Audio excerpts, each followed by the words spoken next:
লালমনিরহাটের হাতীবান্ধা উপজেলার মেডিকেল মোড়ে চাহিদামতো সার না পাওয়ায় আবারও সড়ক অবরোধ করে বিক্ষোভ করেছে কৃষকরা। এ সময় বুড়িমারি পাটগ্রাম মহাসড়কের যান চলাচল ব্যাহত হয়।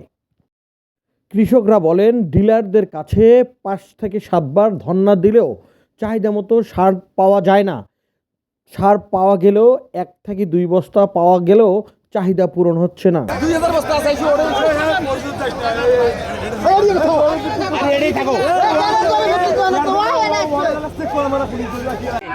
করার পরে আলু আবাদ ধরে সার আমার মেকআপ হয় নাই।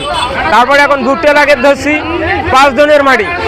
এখন 5 জনের মাটির মধ্যে আজকে আমরা সার পাইলাম খালি 2 বস্তা, একটা বস্তা উড়িয়া একটা টিএসপি। এতে কিন্তু চাহিদাপূর্ণ আমাদের হইতেছে না। কিভাবে আমরা আবাদ করব?